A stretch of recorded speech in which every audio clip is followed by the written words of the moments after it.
Ladies and gentlemen, welcome to WWE News and Rumors. I'm your host, Mr. Brandon Hodge. This video is brought to you by SeatGeek. If you guys are looking for tickets for any event in the entire world, just use my last name, code Hodge, and save yourselves $20 freaking. Alright guys, so we're going to jump into this WWE News episode with the first news story. So the first news story is about SummerSlam 2021. So they're doing meet and greets, right? They're doing virtual and in-person meet and greets. The in-person ones kind of really suck, but I understand they have to do those due to the circumstances. If you don't know, the in-person meet and greets is basically you have to be 6 feet away from the wrestler at all times, and they will not sign anything you want. They will only sign a photo of them that they already have, which I guess are already pre-signed, so they're not actually signing them in front of you. They're just giving you a photo that they supposedly signed or whatever, but they will not sign like replica belts or pops or action figures or anything. They won't sign anything you want. You're stuck with that pre-signed 8x10 or whatever, but you can have a photo with them. But the photo with them,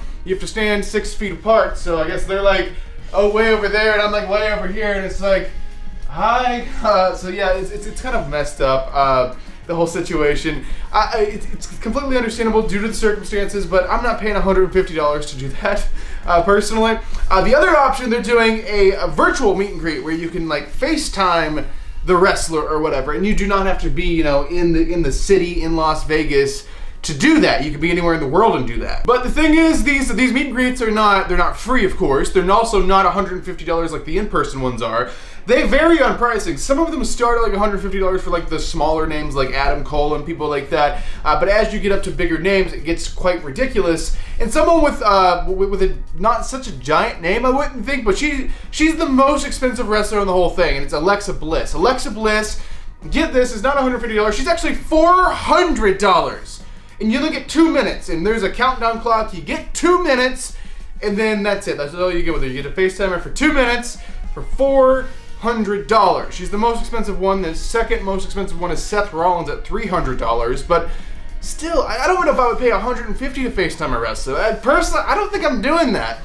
The most, to meet a wrestler in person, the most I'd ever pay is like $100, $150, depending on the person. If it's like a crazy name, like maybe like Bret Hart or someone, I might go close to the $200 mark, but I'm not paying a fortune just to meet someone for a few seconds and it's over with. It's just not worth it to me, in my opinion, especially not $400 to FaceTime this Alexa Bliss, wrestler for 2 minutes. It's just freaking ridiculous. I don't know how big of a fan you gotta be, but I get Alexa has to deal with a lot of like creepy old guys wanting to buy things to meet her and talk to her and like ask her creepy questions. I get that, but I'm thinking more of like the kids, because I know like a lot of little girls are obsessed with Alexa and the Lily doll, and their parents want to get them a meet and greet so the little girl can meet their freaking idol, their hero person they're obsessed with watching on TV or whatever. But the parent don't want to have to pay $400 just so the little girl can talk to Alexa for 2 minutes. Literally, only 2 minutes. That's the limit. Sometimes the meet and greets don't even last 2 minutes. Sometimes they're only 1 minute. All right, ladies and gentlemen, so that was actually the only confirmed news story I want to talk about. I just wanted to give a little bit of a rant about that meet and greet crap. It's kind of really stupid. Also, they're doing, I guess the Superstore, which is free to walk into the store, but of course you have to pay if you want to buy anything. But anyway, that's the only confirmed thing we're going to talk about today, but you know exactly where I'm going with this. Ladies and gentlemen, I'd go and suggest for you guys to go and get your juice box out, get your juice boxes ready, because it is now time to talk about some juicy rumors. So the first rumor is about NXT. So if you guys didn't see this, during SmackDown, like during the freaking show, and you know they did this on purpose to avoid like backlash or whatever, they're like, okay, we're going to release a bunch of wrestlers during the show, but everyone's already talking about the show, so they'll just keep talking about the show. A few people will talk about the releases, but most people it'll just get buried with the people talking about the show or whatever. So I guess that was their thought process or whatever. They released 12 wrestlers. If you don't know what I'm talking about, they fired 12 wrestlers. They fired 12 NXT wrestlers. Now, these are not main roster wrestlers, they're NXT wrestlers. I'm sure everyone's heard about the releases at this point, but the question is, why? Who did this? Everyone was pointing fingers at the Nick Khan guy, which is like the running the NXT corporate office or whatever. He makes decisions. He's trying to overhaul everything. But apparently, no, this decision was completely led by Vince McMahon himself. He was the person who decided we need to get rid of these guys because he wants to change NXT completely. And apparently, Triple H is no longer in charge of NXT. It is now Vince McMahon himself being like, okay, we need to overhaul this thing. If there's some old guys here, like in your 30s, you're fired. If there is smaller guys here, if you are a freaking midget, you're fired. Apparently that was the terminology he used. And basically, he just wants new, fresh, big guys. You have to be a big, huge guy, and you have to be very young. You can't be an older big guy. And by older, I mean over the age of 30. Because if you're over the age of 30, you're an old man. You might as well not even try to be a wrestler in the eyes of Vince McMahon. So basically,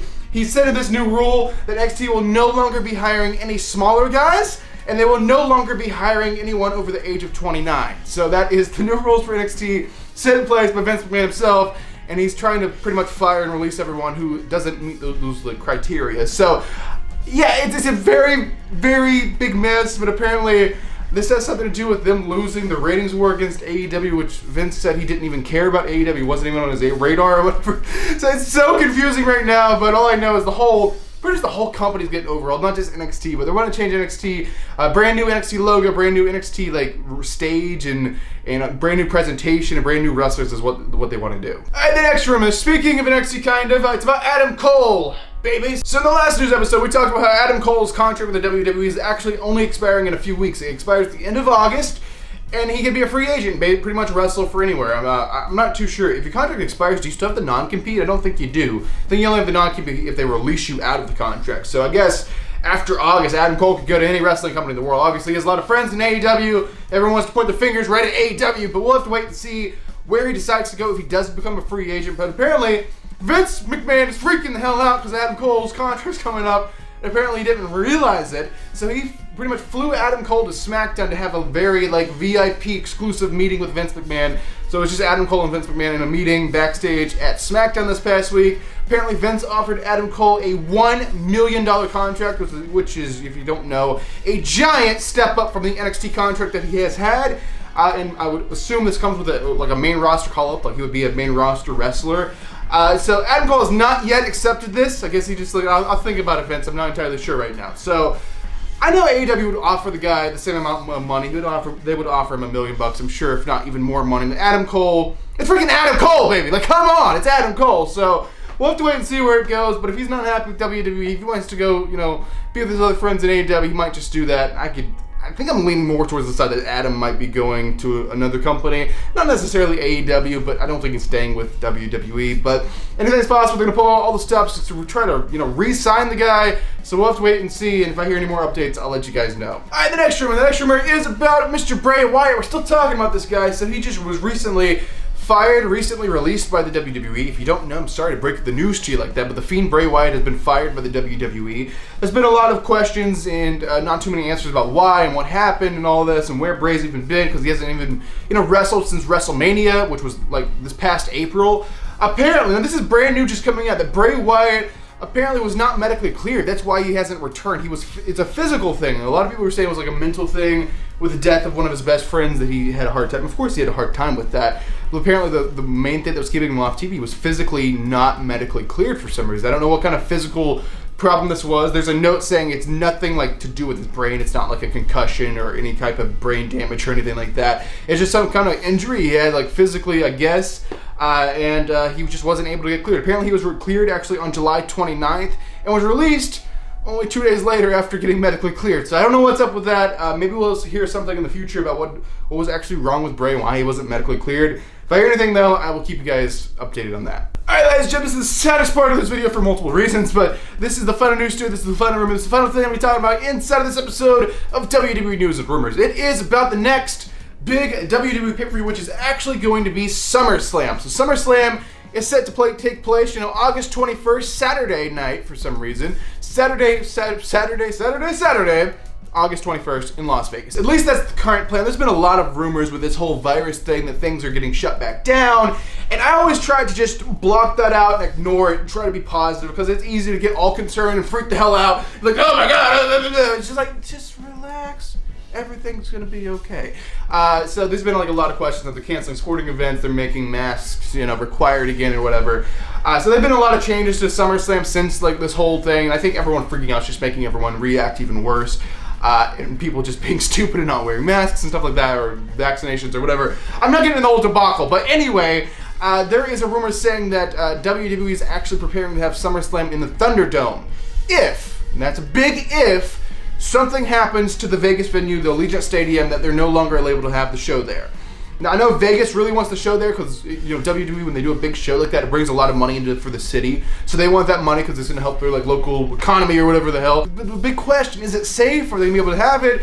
Are they going to have to reduce it so it's not 100% capacity anymore? They have actually already did one step. And the one step they've done, they've now required masks. Before this past week, masks were just optional for SummerSlam, but now they're mandated. And I believe for all WWE shows, they're now mandated. You have to wear a mask. It's no longer optional. Like, I was just at a WWE show a few weeks ago. I was just at an AEW show last week, and no masks were required. And I'm like, okay, whatever. I'm vaccinated, so I guess that's cool. It's safe, or whatever. But now they are required, and there's some iffiness about, is SummerSlam actually having 100% capacity? I don't really know. It's going to be very, very interesting. And if they want to try to move everyone's seats to make everyone 6 feet apart, that's going to be a mess as well. So it's going to be a planning nightmare if they do try to change the capacity. It's just a very, very big mess. But they are prepared to have SummerSlam in the ThunderDome if they have to. But as of right now, the city of Las Vegas, Allegiant Stadium, everyone do want the show to happen just as much as WWE and WWE fans. So as of right now, the show is still on.